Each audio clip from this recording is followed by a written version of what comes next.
મોરબીના જેતપર અને સુરેન્દ્રનગરના કોંઢ જેવા ગ્રામ્ય વિસ્તારોમાં ખેડૂતો હાલ વીજપોલના મુદ્દાને લઈને ઉગ્ર આંદોલન કરી રહ્યા છે। એવામાં મોરબીથી થોડે જ દૂર આવેલા હળવદના સાપકડા પાસે ગૌચરની જમીનને હડપી લેવાનો એક કારસો રચાયો છે।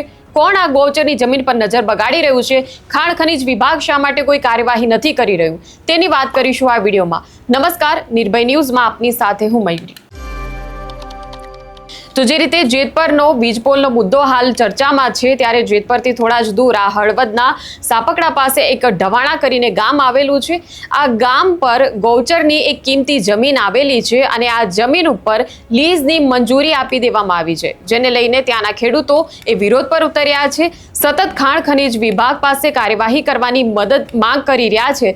જો કે આ જમીન જે છે ગૌચરની, તેના પર નજર બગાડનારા લોકો જે છે તેની સામે હવે કાર્યવાહી કેવી રીતે થશે એક મોટો સવાલ છે, કેમ કે વર્ષ 2022 થી આ જમીન ઉપર ગેરકાયદે ખનન ચાલી રહ્યું છે અને આ મામલે જે આસપાસના ખેડૂતો છે તેમણે 19 જેટલી અરજીઓ ખાણ ખનીજ વિભાગને આપી છે અને હવે અધિકારીઓ જે છે તે તપાસ કરવા માટે પહોંચ્યા હતા। ત્યારે જ્યારે અધિકારીઓ આવ્યા, મીડિયાએ સ્વાભાવિક છે કે તેમને સવાલો પૂછ્યા કે આ જમીન ગૌચરની છે કે નહીં, તેની તમને જાણ હતી કે નહીં? જો તમને જાણ હતી તો પછી લીઝની મંજૂરી કેવી રીતે મળી? આ તમામ સવાલોનો મારો જ્યારે કરવામાં આવ્યો ત્યારે ખાણ ખનીજ વિભાગના જે અધિકારી છે કેમેરાથી બચતા જોવા મળ્યા, મીડિયાના સવાલોથી ભાગતા જોવા મળ્યા। ત્યારે દ્રશ્યો પર પહેલા નજર કરીએ।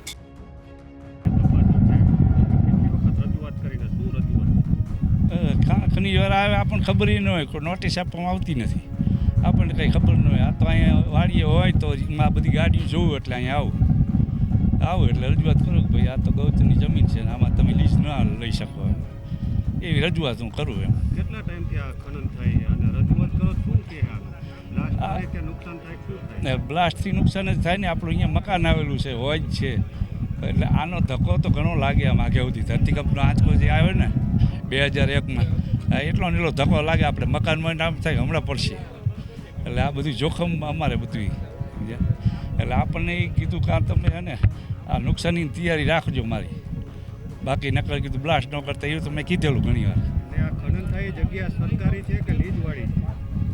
આમ જમીન ગૌચરની જ છે, પણ એમાં પછી કંઈક ગ્રામ પંચાયતના ચોપડે કદાચ સરકારી પડતર એવો ઉલ્લેખ થઈ ગયો હોય ખબર નથી। એટલે આ જમીનમાં હે ને લીઝની તો આપણને ખબર નથી, કે છે કે આ એક મંજૂર થયેલી હતી ને આ બીજી કરાવી। અહીંયા લીઝ આપ્યું ત્યારે વૃક્ષોનું ને એનું બધું વાવવાનું હોય છે, તો વૃક્ષો ક્યાંય વાવેલા છે? અહીંયા આપણે વાડી આગળ વાવેલા એ બધા જો આમાં બધે। એટલે આ લીઝ ધારકે વાવેલા ના, આપણે એમને તો આ અમુક આ વાવેલી જો પીપર રહી એ આમના ઓલા પરમાનન્ટ છે। કેટલા ટાઈમથી આ ખનન થાય? આ તો મારો કે 6 મહિના કંઈક કર્યું હતું, પછી બંધ કર્યું હતું ને એવું બધું હતું। મારું નામ કિરીટભાઈ લાલજીભાઈ વડસોલા, ગામ ટીમડી। અહીંયા ઢવાણામાં મેં 19 અરજી કરેલી છે, પછી કલેક્ટરમાં કરેલી છે, પછી સાહેબોને વાતચીત કરી હતી, વાઢેર સાહેબને, એટલે એની ટીમ આવી સ્થળ તપાસ કરવા, અને આ 2 નંબરની ખાણ ખોદી નાખેલી છે પોલીસનું લાયસન્સ લીધા વગરની, એનો પણ દંડ આવે કાયદેસરની માપણી કરે। એટલે કેટલા સમયથી ખનન કરતા હતા અને તમે 19 અરજી કરી, અધિકારી કેટલી વખત આવ્યા? અધિકારી 2-3 ખેલા આવ્યા, પણ એ જે સાહેબ કલેક્ટર સાહેબ રજૂઆત નહોતી થઈ ને એટલે નહોતા આવ્યા। સાહેબે રજૂઆત કરી એટલે આવી ગયા છે। આ ખનન કેટલા ટાઈમ? આ ખનન તો જાજા ટાઈમ થયા, 2022થી ચાલુ છે બરાબર। એને એવું બતાવ્યું છે કે અમે ખાંડ નથી બંધ બતાવી છે, તમે આપણે ઓલામાં ઓલું શું કહેવાય ઉપર સેટેલાઇટમાં જુઓ ને, એટલે 2022થી આજ લગીમાં કેટલી ખેલે બ્લાસ્ટિંગ થયું, કેટલા મશીનને હિટાજી અંદર હાલતા હતા, એ બધું દેખાડશે। રજૂઆત તમે કરી 19 વખત, એક જ 2 વખત જ અધિકારી આવ્યો, તો તમને અસંતોષ નથી કામગીરી? ના, હવે સંતોષ થાય એમ છે। હવે કાયદેસર માપવા આવ્યા બધું, હવે અઠવાડિયા બધું કામ પૂરું કરશે। શું લાગે આ લીઝ કેન્સલ થાય છે? લીઝ તો તમારા ગામને ખરાબામાં 2 નંબરની ઓલા ગૌચર હોય તો કાયદેસર કેન્સલ થઈ જ રાખે। એટલે આ જે તમે કરી ખરાબ હોય ને?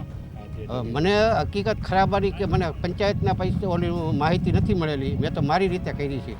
પંચાયતમાંથી ઢવાણાવાળા કાઢીને કે આ આપણે ગૌચર હતું તો આ લીઝ કેન્સલ થઈ જાય।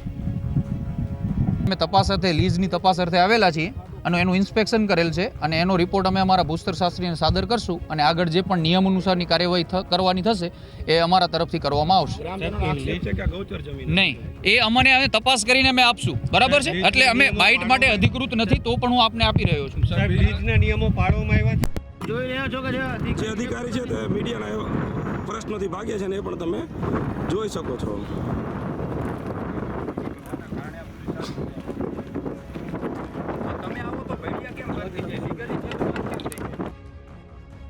તો ગૌચરની એ જમીન કે જે પશુઓના નિભાવ માટે જ હોય છે અને અન્ય કોઈ હેતુ માટે તેનો ઉપયોગ કરવાની સખત મનાઈ હોય છે, ત્યારે એ ગૌચરની જમીન કોઈ વ્યક્તિને ભાડે આપવાની મંજૂરી જે છે તે કેવી રીતે મળી ગઈ? કેમ કે દ્રશ્યો જ્યારે આપ જુઓ આ જમીનના, એ જમીન ઉપર બોર્ડ પણ લગાવી દેવામાં આવ્યું છે કે એક વ્યક્તિને આ જમીન જે છે વર્ષ 2030 સુધી લીઝ ઉપર આપી દેવામાં આવી છે.